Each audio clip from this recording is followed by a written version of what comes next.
Hey guys, this is Chesney Hawks here. You are watching My Hammers 11 with the one and only Russ.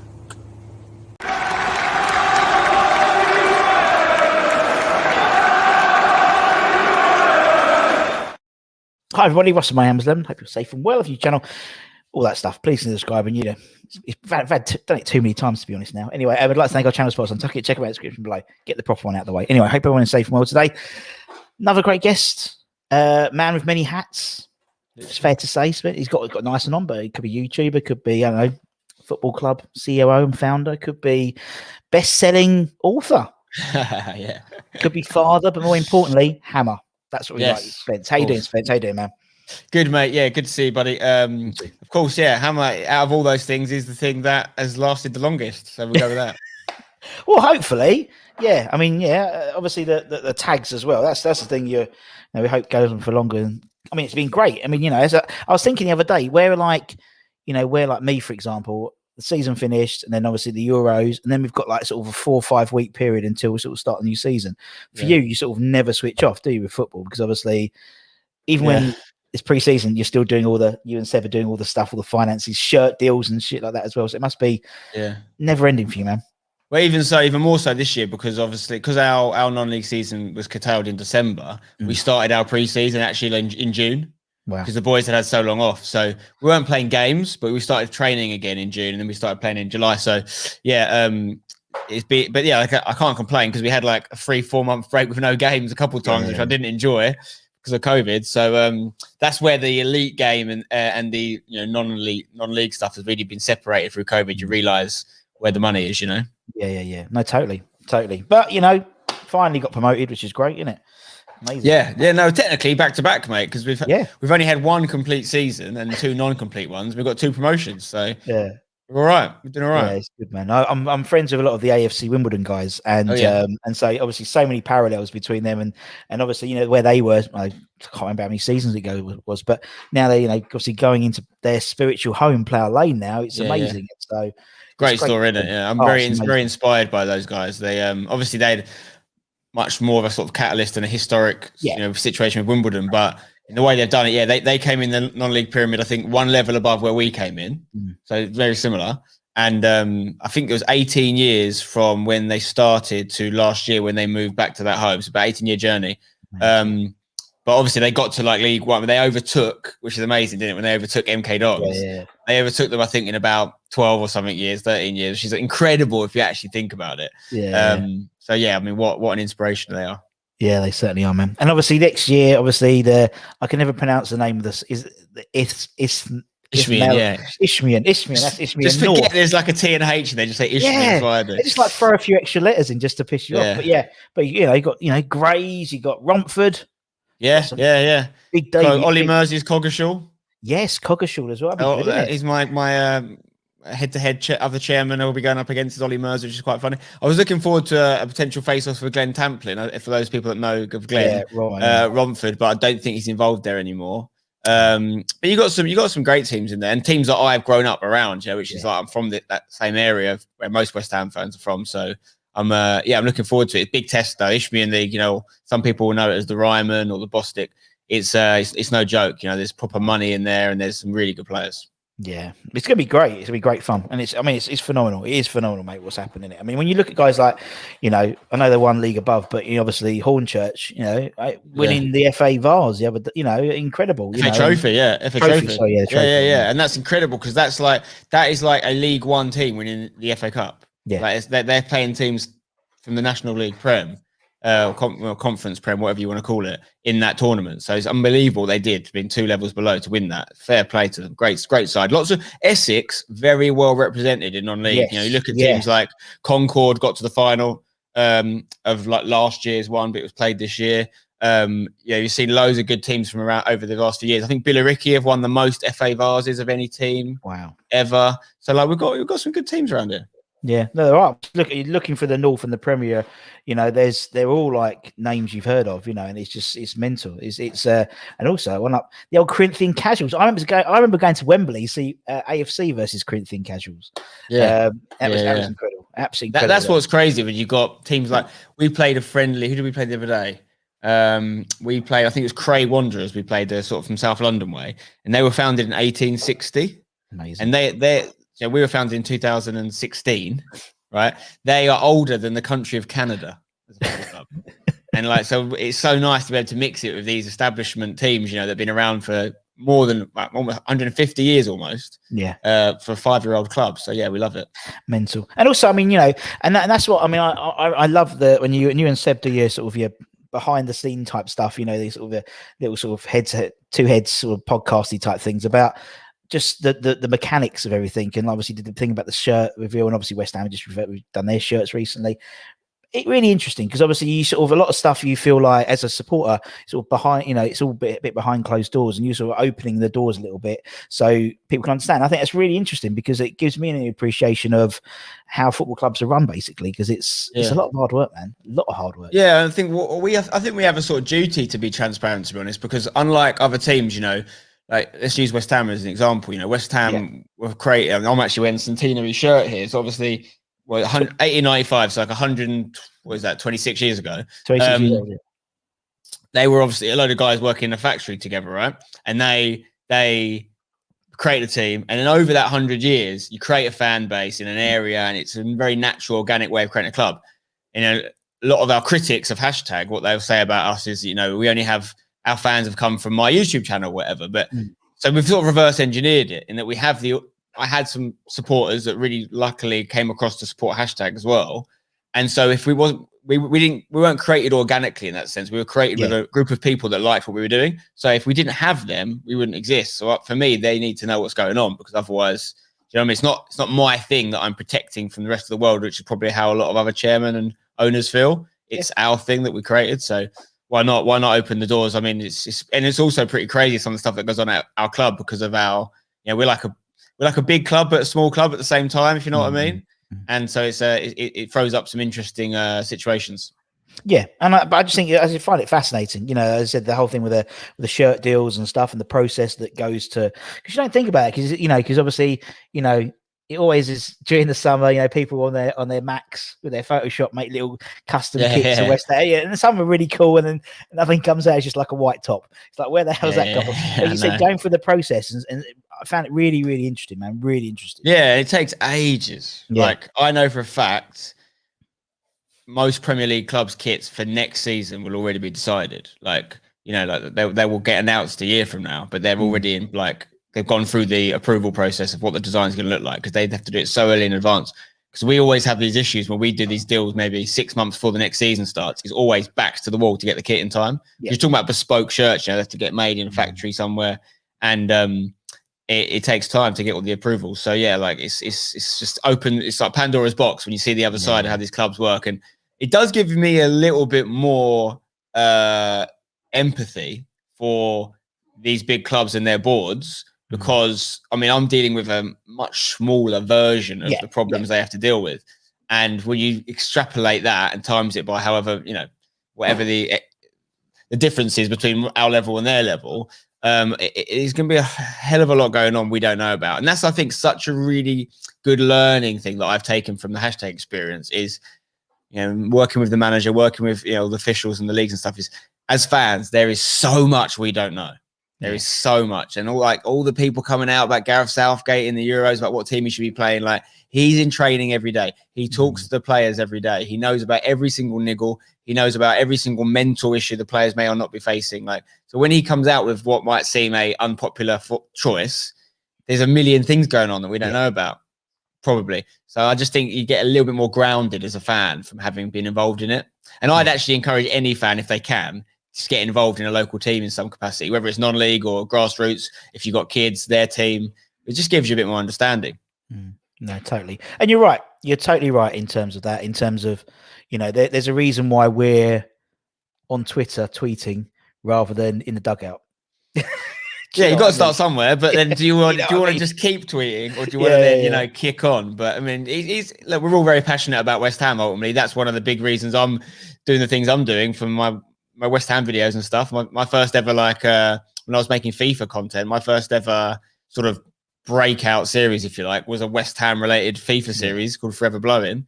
And then all the videos and matches I've been to over the years when I've filmed. So Like, you know, it's great to be passionate about it, and I get a bit of stick sometimes, maybe some of the fans on your channel, about, you know, it's a shame, to be honest, because I'm one of you guys. Like, I'm one of you guys. I just happened to make videos maybe at a time where a little bit less people were making them. So that helped me, that timing.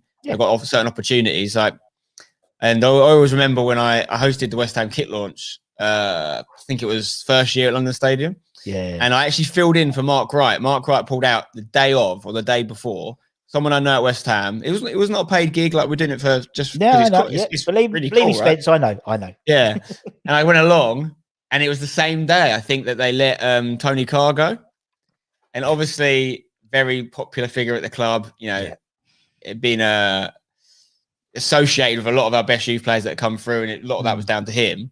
They let him go, and then people understand YouTube and social media a lot more now, but sort of 5-6 years ago, whenever this was, they didn't, and people were literally like blaming me for Tony Carr going like, "Oh, we've got rid of a coach so we can pay a YouTuber to present a kit launch." I was like, first of all, not getting paid. Second of all, do you think I have any say in whether Tony Carr stays at West Ham or not? I love the fact you can just walk into London Stadium. You out. I know. Madness. But it happened to me. I remember once back in the bowling, I played one track and we lost, and then someone on Knees Up Mother Brown said, and then the DJ played, and it ginked us, you know, the G over the J. So shoot, I'm going to bring on a sausage roll or something, you know. I was like, it's ridiculous. It is ridiculous, man. All your fault, mate. Yeah, it's all my fault. I played, you know, Yes Sir We Can Boogie or something like that, and we lost. Lost to Derby County. Must have been some Scottish players on the opposition. Maybe you got them up for it. Must be totally. They like that song, don't they? My fault. Yeah. I ginked him. What a bastard. But yeah, no, it's true. And actually, I remember years ago. I remember you and Seb come up to the box years and years and years ago. I think you was, I don't know, 500, 600,000 subs or something like that. And it was like, you've come since then to like now. It's great, you know. I love it's like the same as Jack as well. Watching how Jack's progressed, and it's brilliant. I love it. And it just shows that hard work pays off, man, doesn't it? Yeah, and there's a lot of other factors in there, you know, like other people that have helped me along the way, timing, luck. You know, you do have to work hard for sure. I'm not saying, you know, don't deserve it, but at the same time, I think the way YouTube like blew up at a certain time was just right place, right time for a lot of us. But there's a lot of people that do, you know, were part of that movement and then sort of dropped off. And to be honest, on YouTube side of things, I don't make anywhere near as many videos as I used to. It's mainly about hashtag for me now. I'm just running that because it's like, well, it is a full-time job, and it's like my dream job. Yeah, to be honest, of course. No one wanted to offer me a job as a chairman anywhere else, so I just made my own. That's brilliant. I spin my own ball, and it's like I can take it home afterwards. But yeah, and talking about, you know, we might as well talk about West Ham because that's the whole point of the show. Yeah. To 30 minutes in, we start. But obviously, great season for the boys. European tour. What, you know, brilliant. Just there's no bugger there. I know you was at the last game. I saw you and your dad. I saw you boogie into, you know, Sweet Caroline at the end of the game and stuff like that. And just a great season. Just shame there's, you know, fans weren't there to really enjoy it. You know what I mean? Yeah. But I do wonder whether that helped us in some way, though. You know, I think it did at the beginning. I've said this, and people have gone, "Oh, shut up," but it has, because I think, you know, people, you know, go back beginning of the season. There was obviously we just stayed up by a few games the previous season. That whole summer transfer, a bit like Groundhog Day. We didn't sign anyone. We'd sold Grady. Do you remember? Mark came out and said, and then we'd lost against Newcastle. Absolutely appalling game it was, with fans in there. You could have imagined just what would have happened. So I definitely think it helped us starting with. Towards the end, I think we would have been in Champions League if we had fans in the stadium by the end of the season. Yeah, that's the thing, because we all know what the West Ham fans can do if they're feeling behind their team and feeling, you know, like we're getting what we deserve really as fans. Because that hasn't necessarily been the case for a few years. The London Stadium has never really felt positive. Positive, not for any long period of time. And obviously the way we were playing last year, you're completely right, towards the end everyone would have been buzzing, and I hope that continues. But then, you know, we have to address the fact that realistically we've lost momentum again because we've just done nothing this summer. And I am a little bit pessimistic with West Ham generally because I think that's the safest way to be. Not that I don't believe. Yeah, I obviously believe in our boys and what we can do, and I really believe in Moyes. But it doesn't bode well when we've just done no business. And there's a load of logic to it. Maybe I have been listening to old Neil Warnock's autobiography at the moment, audiobook, and he says about how the reasons, probably stating the obvious here, but the reason so many teams leave it late in transfer windows, managers want to do the business early, owners want to do the business late, and the reason owners want to do the business late is because you pay less wages. Later exactly. You get players in, and you think you can pick up little signings here and there, but it's very risky. It looks like we're doing now. That 6-2 win against Celtic, like it flatters to deceive. To be honest, I kind of wish we'd lost because we'd then gone. We need to bring some players in. But reality is we looked pretty good against not a great Celtic side. And that paper thin squad we've got, which is no way ready for Europa League football. No. Like in terms of numbers, it might just not get that much reinforcements, which concerns me. Yeah, I'm it's sort of, it does sort of have a lot of parallels to last summer's transfer window and January's transfer window as well, wasn't it? Really, because you're scrabbling around with what is a striker, need a striker, he's a striker. We get Jesse Lingard, what? And then he turns out to 9 goals, 11 games, whatever. Unreal. But I know what you mean. I think there's it's weird. All I'll say is what is positive though is Moyes hasn't missed with a transfer yet. No. Every single person he's brought, there's a few youth boys we don't know about yet, but every first team player he's brought in since he came in has improved us dramatically.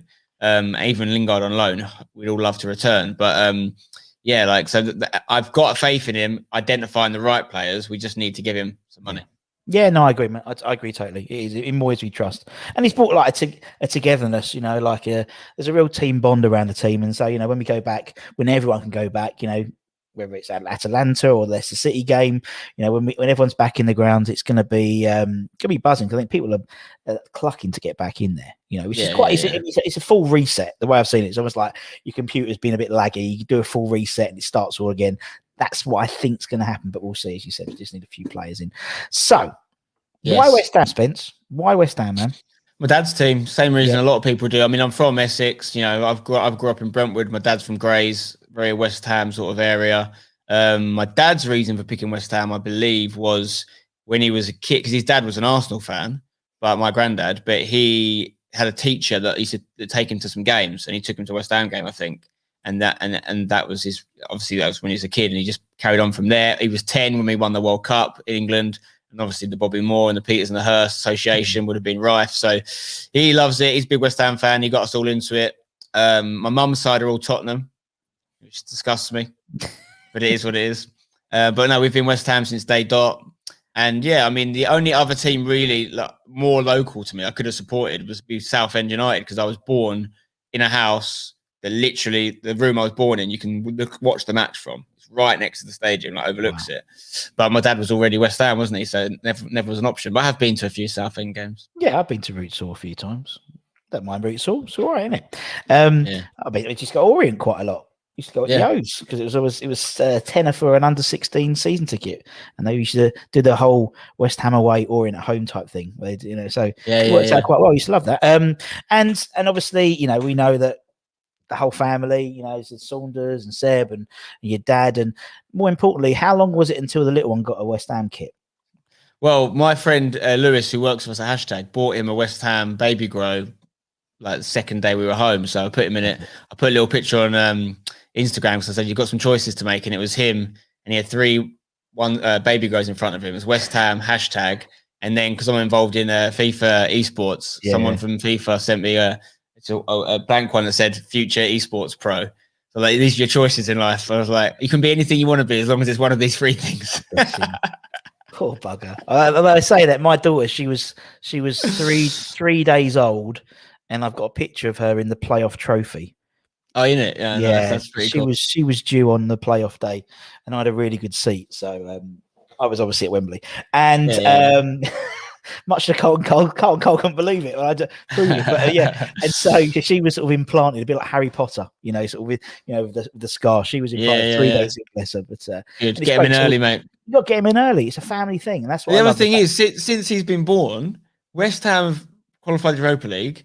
Hashtag got promoted. England have got to the final of the Euros. He thinks his football life's easy. He doesn't know he's been born. It's easy. You know what I mean? He should retire now at 7 months old. Just I'm done, mate. I'm done. Yeah, just sub me off. Get better than this. Sub me off. And the Olympics as well. I mean, England are starting to win gold medals now. GDP. So I love the Olympics. I get proper into it. I get proper into like things like archery for like a week, thinking I know everything about. That's a good line. Oh, that's good. It's like you have no idea. Or what was it yesterday? Street skateboarding. Scored it. Yeah. It's mental.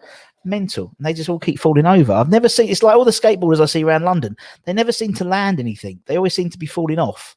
Well, that's amazing me, that sport. Like how much abuse their bodies take, and they just keep getting back up. Just get back up and go. Fair play to them. I'd be like, I could only do it once. That's it. Ridiculous. But anyway. I'd have all the knee pads on. I'd have all that. I would literally like be not cellophane, but bubble wrapped up, literally like Michelin Man. And I couldn't do it. I just couldn't do it. But no, I love it. I do love the old Olympics, but it doesn't really start until the 100 meters, does it? Do you know what I mean? It's the big one, isn't it? Yeah. That's the big. But there's no fans. It's really weird. There's no fans. Yeah, there's a lot of controversy around it, isn't it? But it is nice to see, like Tom Daley winning the gold this morning. It was massive, wasn't it? Lovely moment for him. So you get up for it. I enjoy it as well. I'll be honest, I've watched less of this one since it started, and usually I'm glued to it. Yeah. I don't know if it's because of a little bit of the Euros hangover or just other things happening, but I haven't really sat down and watched too much of it apart from clips I've seen online. But I do want to get into it. Yeah, as I said, once it gets into the stadium, that's when I really get into it, I think. Yeah. But it's so good. And I've only got a couple of weeks, and we start bloody.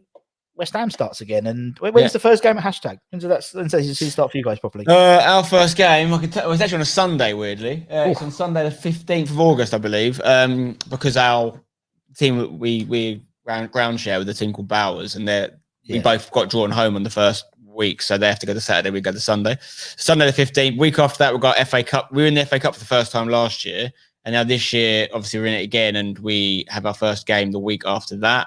So it comes thick and fast. We've got our women's team as well. They kick off the same weekend. Wow. And the women's team are actually they're in the fourth tier of women's football. So they're 3 promotions from the Women's Premier League, the Women's Super League, as it's known, 2 from the Championship. So they're like proper players. Some of the girls at our club are unbelievable. Oh, they are. I love it. I love the West Ham women. I take Flo down to when it was down at the Rush Green. Obviously, they're Dagenham Redbridge now, aren't they? But brilliant.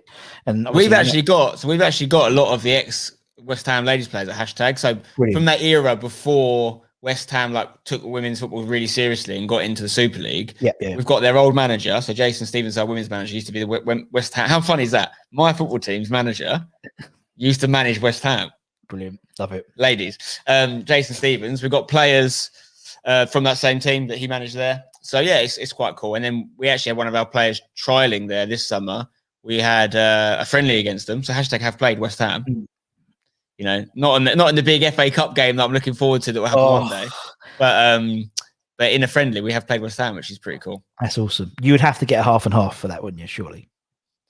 Yeah, but I don't know. But it's one of them. 60, I thought you were saying I should play a half. Yeah. I can't be that guy. Yeah. That'd be proper. Oh yeah. I just think today, guys. If it was a friendly, even though I'd probably lose my manager over it because he'd just say I'm not managing again if you make me play you. But if it was a friendly against actual West Ham, I might have to say just sub me on in the last minute just so I can say. Just offer something in the final third. That's what you'll do. I love it. No, it's brilliant, man. It's brilliant. No, it's great. And I love the fact that, as you said, the women's and, there's like equal footing with hashtag with the women's football as well, where it's a totally different club, so to speak. You got obviously Fridays involved, and it's brilliant. I think it's great, man, and I think it just opens up to I know with Flo's proper got into West Ham because I used to take it to the women, which is a bit of a reverse way. You think it's the men's football would attract them to, but and then you get people like with Kate on and stuff like that, Kate Longhurst, who's absolutely brilliant, and the dad and stuff. Oh, it's awesome, man. Right, okay. Let's do your 11. Let's do 11. Okay. So obviously everyone we've had on the channel, apart from Harry Redknapp, Nigel Reo-Coker, randomly, and Ian Bishop, has put together an 11. So the idea is, the other guys did they refuse or? Right. Well, Harry started talking about Bobby Ferguson playing with Bobby Ferguson, and then obviously, Harry he ran out of time. He ran out of time. He had another meeting at 6 o'clock with America, talking, I don't know, something about a racehorse or something. Ian Bishop's just too nice, so he didn't want to offend anyone. And I don't have that problem. No, you're all crap. And Nigel Reo-Coker, just Nigel Reo-Coker is his own person, really. Although there's another ex-player interviewing soon who doesn't want to do an 11, but I think because he hasn't played for a long time, so I don't think he can actually remember all the people he played with. And so everyone, but you can pick whoever you want, whatever criteria. The only rule is you have to be alive to have seen him play. Otherwise, you and me would have all put Bobby Moore and stuff like that. None of us saw him, so we've got no comparisons. So that's what we do. It's all a bit of fun. And so we've had, must have almost 400 people we've interviewed now. It's mental. Have you made a combined 11 out of all those teams? So we've done, I keep a spreadsheet. I love my spreadsheet, Spence. So we keep a spreadsheet just to see, because obviously we interview fans from all different sort of. We interview guys who've been going for like your dad, who've been going for like since the 60s. We interview guys who maybe have only been fans for 2 or 3 years and they live in Chicago. Do you know what I mean? So it's a real cross section. It's real good fun, and obviously the ex-players as well, which is really interesting. So who's going to go in goal? Well, it's between two for me. I was first of all, and I'm trying not to have too much recency bias in my team. But I do actually think Fabianski is probably the best goalkeeper we've had in my lifetime. He's in mine, But McCloskey was just a fan favourite. I don't think he was as good as Fabianski, but he played a lot of games and they've got the song and all these things. So it's between these two. Looking at my team now, I think I'm going to go Fabianski personally. I just think that he's just got the edge on McCloskey. And I think he's a great keeper. Another great keeper that Arsenal let go. Same with this Martinez guy recently. Like, they've had stinkers. Now they're paying 30 mil for Aaron Ramsdale. Like, what's going on? Really, that's the thing that surprised me. Aaron Ramsdale, 30. It's like relegated 2 years in a row. Like, there's got to be some sort of pattern there. I think he's one of the worst goalkeepers in the Premier League, personally. When you think Sam Johnson, you can get for 15, 20 million. Do you know what I mean? But Fab was in mine. I totally agree, man. I think, and I think frustratingly, if we had Fabianski before he joined Swansea, he could be another sort of couple of years on him.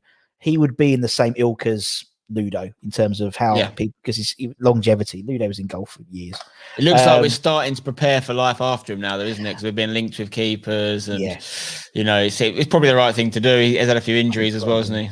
I think it's great. It makes him, to all intents and purposes. I know everyone's a bit frustrated about we're saying, why were you looking to get a goalkeeper when we need It shows forward planning, and for a long time, I don't think we've had that. It's almost like a season to season things where Moyes has got okay. Well, this is this year, and then then Fabian, this has come up. This potential offer has come up with whether we're going for Nippleman or Rio, or we're going for or Sam Johnson or whatever. There's that sort of a year to blood him in, and Fabianski's got 1 year left in his contract. He's not going to retire. He's going to have a club, he said. So fair play. I think it's a great idea. Absolutely great idea. But we'll see what happens. But then that happened last time. Last time we did planning and we brought in 2 goalkeepers and then sent the kids out.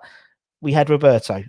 Yeah, that was just a poor transfer, wasn't it? And Pellegrini lost his job. So great idea. We'll see what happens. Right, we'll put Fab in. Let's go. Let's go defenders. Let's go. Okay. Who's your first defender? So I got a back 4. I'm going to go with. I'll start off with the one who's just in, because there's a few that I've got a similar sort of dilemma with.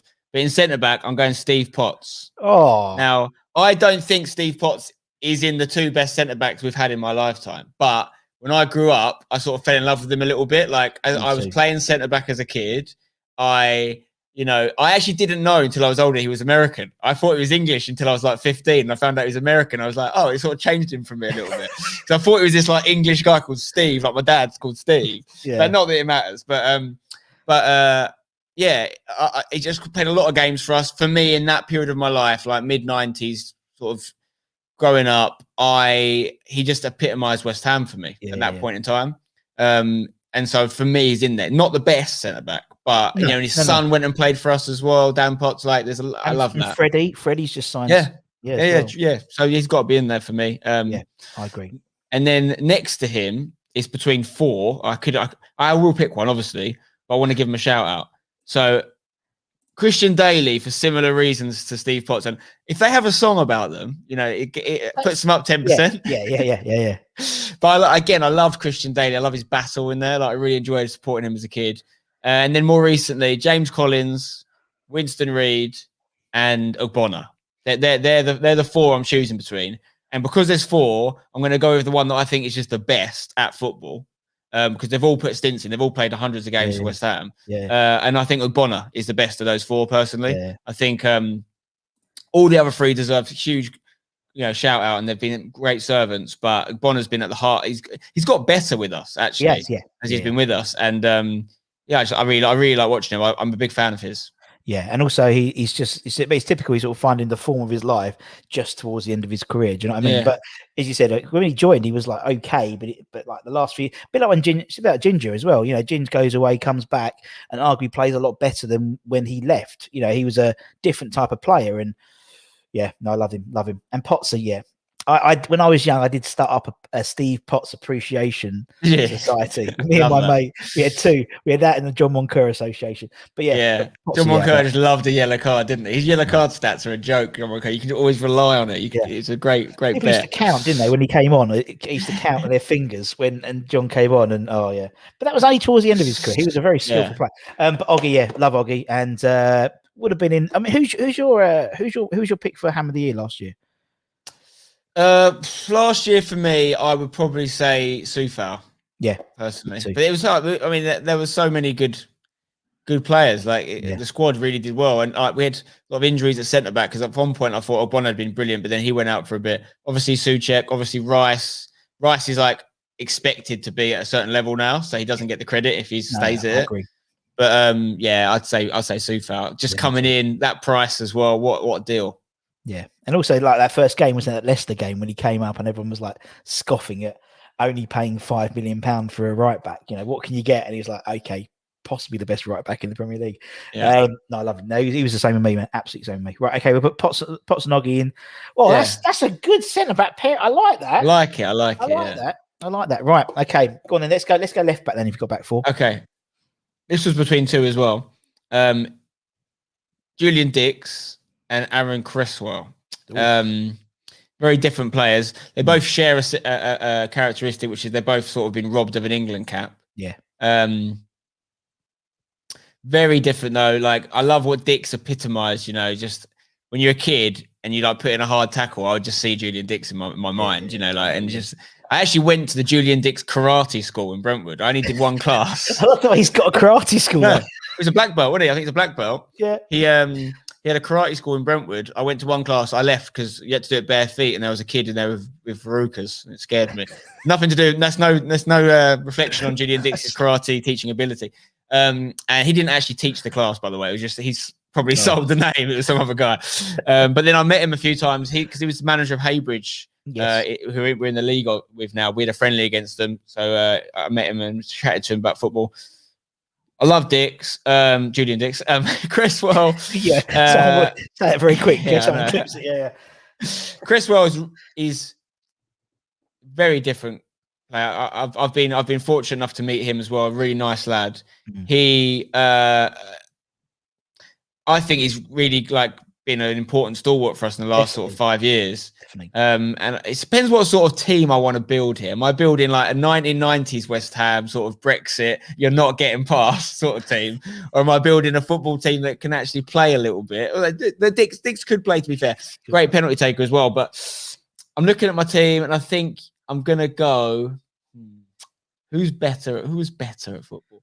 I'm going to go Julian Dix, because I'm going to make Cresswell give us one more year, and then he can take his spot. One more year, yeah, they can take over. Yeah. And Dixie had a wand of a left foot, wasn't it? Yeah. And actually, probably when you saw him, it was like the sort of towards the end, little bit of his career, so to speak. And he still could. I remember one game when we played Man United, and he basically always used to toe poke it over a winger on the byline. He did it over Cantona, and then Cantona just went. Fair play. That's what you need. That's literally your recommendation there from the god himself, Eric Cantona. Right. I can't remember where I heard this, but I think it might be my dad. But someone told me at some point they thought he never got a call up for England because he had a skinhead. True, Like, yeah. What a ridiculous thing. It if was. That's true. It was. We interviewed him. I had Julian a few weeks ago. Actually, it was fun. I interviewed him, and I was like, "So, what's it like?" Stupid question. What's it like being sacked as a man? He says, "Actually, Russ, I mean, because he just sacked from West Brom, and he's like, I'm actually in my flat in Birmingham now, like moving out." I was like, Yeah. Okay, anyway, but so that's what happened. He was on holiday, and John Gorman, who was the assistant manager at the time of England, basically said, "Oh, if you don't get your hair cut, you'll probably be in the England squad." And he thought, "Oh, f that," and shaved his head that day. Fair play. Crazy. Well, they're crazy now. You look at like Foden, who can just die. I know. Yeah, it's ridiculous. Right, we'll put Julian left back. Who's gonna go right back then, Spence? Yeah, this is maybe controversial, but it links to what I said earlier. But I'm actually going to put Soufal in at right back. Now I know he's only had one season with us, and there's a lot of. But when I looked through my memory of West Ham times, I don't think we've been blessed with right backs. No. Ben Johnson, maybe when you think about his potential, what he went on to do, we've had a load of players like that over the years. I haven't put Rio Ferdinand in my team, even though I had Rio Ferdinand on the back of a couple of West Ham shirts as a kid. Again, as a centre back, I looked up to him a lot, but we didn't get his best. We got a lot out of him, but we didn't, and we got a stand out of him, at the stadium, but we didn't get his best. So and I'm not, Soufal's come to us very late in his career, but just because of the other right backs he's competing with, he's just unbelievable for us last year. So he goes in. No, I totally agree, man. I totally agree. I mean, who did I put in? I put in Sebastian Schemmel, but to be honest, he was like a one-season wonder as well. So. He was. I nearly put him in. I thought about him because I remember I used to like him. He's a good crosser of the ball, as is Soufal. Yeah.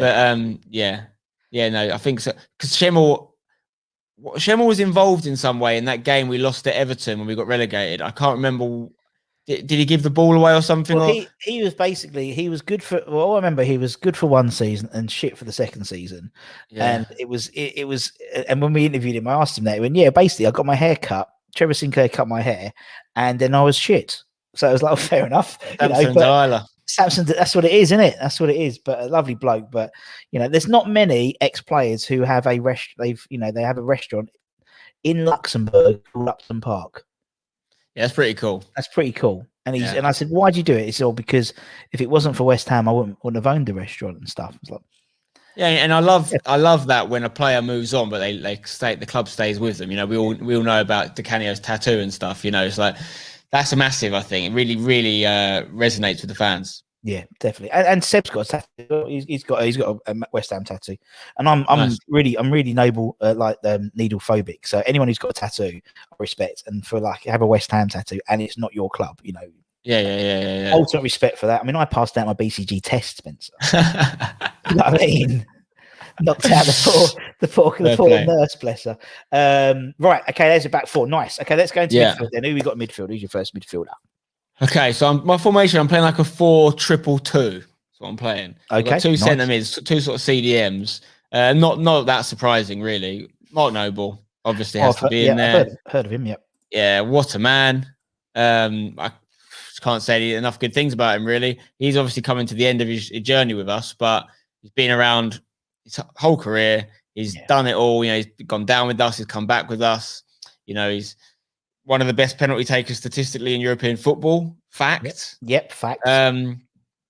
So I just love the man, and when he retires, he'll be in that club with the Billy Bonds and these guys that just Mr. West Ham. I totally deserves all the love that West Ham fans give him. Definitely should have had an England cap that season. Our final season at the Boleyn. He was one of the best centre mids in the league.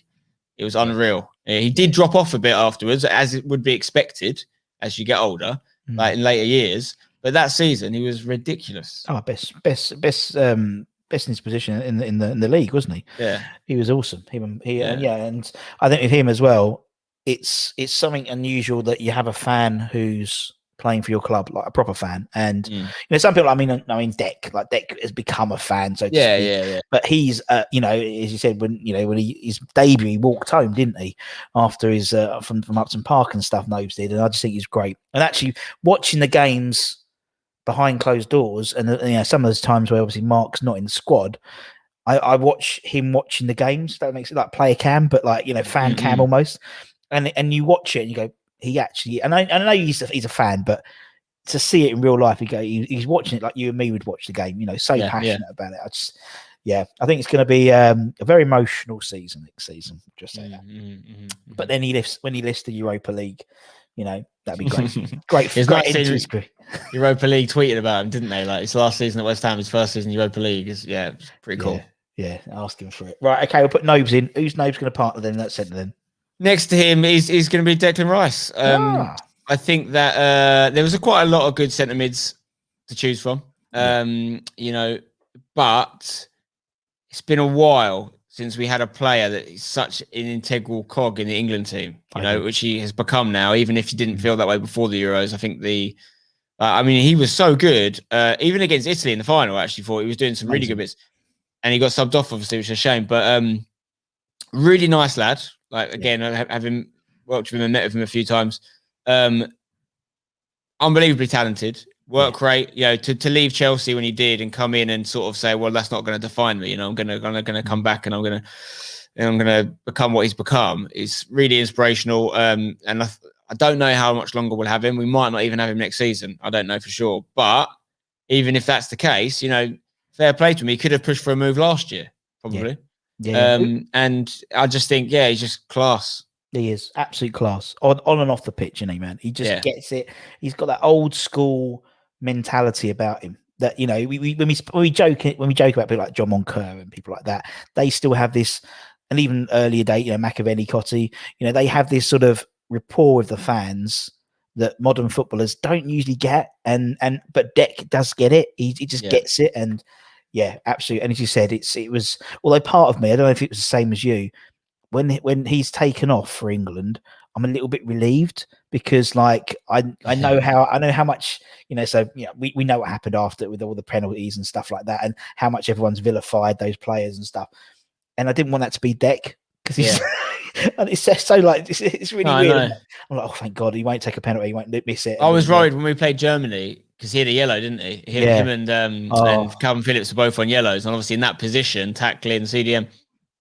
I was thinking, I can't believe he left both of them on for so long. Because I didn't want him to be the villain, like you say. But there's a reason that England and West Ham, he's their go-to guy for all the social media stuff and the interviews and things, because he just carries himself very well. Very good sort of spokesperson to the fans, because he's just like one of us. Definitely. And real West Ham player, and the way he plays as well, like blood, just blood, sweat and tears, heart on his sleeve, get the ball back, get a big tackle in, and can score a goal going forward every now and then. He doesn't score many, but when he does, they're usually big goals. So I'm just a big fan of him. I'd love him to stay, maybe just have the Europa League with us. What he needs to see, I imagine, is us back in the squad and back in Moyes. So if he sees 2-3 names coming over the next few weeks, might be enough to keep him. But there's a lot of talk about us having sort of some financial struggles. So he's the obvious show pony to cash in on if that's the case. But I love him. I hope he stays. Oh, me too. And I still have this sort of claret tinted view, claret glasses that he's not silly as well. He knows obviously after the end of next season, he's got the keys to the castle. He could have the keys to the castle. He could be the main. It's almost like I want them to build those turrets again, so he can literally have a ceremonial key to the turrets. Because he's, what I mean. He'll be like the main man. I missed these. I missed the turrets. Oh, bless him. Anyway, but we'll put Dec in. Right. Okay. So there's your two. So you're doing 2-2-2. So we'll go for the second twos. Who's your first? Yeah, my two attacking midfielder winger types. Yep. Obviously this guy's played every position for us, and more recently he's been smashing it as a striker, and I hope this year he becomes our leading Premier League goal scorer. He's very close. But Mikel Antonio is has to go in. He's a legend in the making, I think. Oh, that's come off. He's a legend in the making. I think that when he goes, we'll appreciate him a bit more, and we appreciate him now. Only thing I can say about Antonio is I wish he stayed fitter for longer. I think if he did, he'd already have got that record. And he would have probably got more of an England opportunity. I think he's going to go with Jamaica now, isn't he? He did get that one squad in England, but then again had to withdraw for injury, which is the story of his life. So, but when he plays, he gives us everything. He can do it. He's sort of he's not the most talented footballer in the world. He knows that. We all know that. But his energy, strength, and ability in the air, even he's got so many attributes in there that I just love him. I love him. And I honestly, at one point when I was thinking about attacking players, even though this is not his best position, just to get him in the team, I was going to put him right back because we were struggling with right backs and he's played there a little bit. But he's a striker now for me. He's definitely a striker. Yeah, definitely. Yeah, great player. He is the best worst player. Do you know what I mean? He's and because he's so unpredictable, he doesn't know what he's going to do next. So how can a defender know how to cope with him? I still think Gareth missed a trick. I know we're criticising people, but could you imagine him with some aging 37-year-old centre backs and just say, give us that 30 minutes against Wolves? That's all we ask. That 30 minutes against Wolves where he was prime Ronaldo, R9, he was brilliant. I love him. And as you said, he better overtake De Caneo's. If not, we are in shit creek without a paddle. If he hasn't score and mark as well, you know what I mean? So, right, we'll put Mikel in. God bless him. And again, he's got. I love players of personality. The game now there's not that many players who have genuine personality, and he does. Crashes his car dressed as a snowman on Christmas. You know what I mean. Bless him. Right, we'll put Mikel in. Who's gonna be the other one of the second two then? So Mikel's on the right. On the left, I am going to go with Dimitri Payet. Yeah. There's a lot of negativity around the way he left the club and whatnot, but I just remember the way he made me feel. And for that year and a half, however long it was, he was I genuinely believe he was one of the best players on the planet. He was. For a year and a half. And people will laugh at me for that comment. I mean, I made a controversial video at the time when he was playing for us in the first year, where I said Payet is better than Ozil, and I explained my case. And it wasn't about Ozil's past. It wasn't taken away from Ozil winning the World Cup and all these things. So at this point in time, which is probably 2016, 2017, Payet is better. And I 100% stand by that comment. Okay. And if you look at what's happened since, even in the 2-3 years prior, Ozil did nothing really from that point on. And it's because you could see in the way Ozil was playing in the Arsenal team, it's so lethargic. When no doubt about what Ozil could do. This isn't about Ozil. It's about the opposite. What Payet did with the ball, like the way he played, was very not West Ham. Talk about Declan Rice being a West Ham, quite a classic sort of player. I know we talk about this West Ham way, and from my memory, in my lifetime, and Big Sam laughed about it when he was in charge of us. Like the West Ham way meant getting relegated and struggling every year. There was no beautiful football being played really. Payet brought it back. He did. Payet actually gave us this. We've got a world-class player. He went then and obviously starred in the Euros for France that summer, and then they only lost in the final. France even started to believe in him, who famously left out so many players over the years. I wish we'd had him a bit longer. With a player like that, you always come with a bit of baggage, don't you? He's got his own stuff going on, which meant we obviously lost him, But what a year and a half. And even in London Stadium, he scored some great goals as well. He carried it over. So, and that final season, which was so important to me, that being at that final game, that match against United, everything about that season, there was a million, reasons why we're doing well, and Bilic, but Payet was the sort of catalyst for our season that year. And so he gave me that memory. Yeah, exactly. So that's what it's for. No, you're totally right, man. And it's not many players that, many times we'll see a Ballon d'Or nominee play for West Ham. During that, but voted for, not getting Messi at 55 or whatever, but during his, and again, we don't usually get players. You mentioned about Glenn Johnson, Rio. We very rarely get players who play in their prime with us, and he did. And people don't talk about this enough, but how often do you see a player like him come to the Prem and teams give him a year and they go, they're just getting used to it. Took him one game. He came in and just went, this is easy. I can adapt to it. From the French league, which we laugh about a lot, as not being good enough. He came in and just carried on where he was. So not many players do that. And he's still one of the top Premier League chances creator or something ridiculous like that. He's still in the top 10 or something like that. He left 4 years ago. But I think and you're right. Those type of players come with baggage, and we're not used to that because we're not used to having those type of skillful players, are we? Really? I mean, various others who have come and gone since then, who are very skillful, do have that baggage as well. It is what it is. Right. Okay. So we've got those two. So two up front. Who's your first one? Okay. Well, easy for the first one. I don't know many West Ham fans of my era that wouldn't have this man in there, but it's going to be Paulo De Caneo. Just love the man, really. There's a few things I don't agree with on a political level. Yeah. But I mean, taking politics out of it, as a footballer, I love everything about his story with us. He needed this second chance after Sheffield Wednesday stuff. We gave it to him, and like he paid us back. Man, he paid us back. Like those goals, the quality of some of his goals. I think about obviously the Wimbledon goal, but I'm also thinking about the Chelsea goal on the half volley where he just flicks it up. And like just the way he played. Everyone at West Ham loves Paulo De Caneo, right? I don't think there's anyone that doesn't, and he took us to his heart as well, like we mentioned with the tattoo. And I did think at one point he would come back, when he was managing teams, and I thought, we could see this here. It could be a nice little thing, but I think we haven't had many better players up front in my time. Striking position's always been a bit of a struggle for us. We've had some amazing strikers that haven't been with us in their prime. We had Davor Suker and Ian Wright, but realistically didn't get much out of either of them. So De Caneo is the closest we've got. Still our Prem all-time goal scorer of many goals, scorer of great goals. Moments like the thing against Everton where he picks up the ball, and as much as that was annoying to Redknapp and probably me at the time, it just shows he's got a bit about him. He's got a bit about him as a man.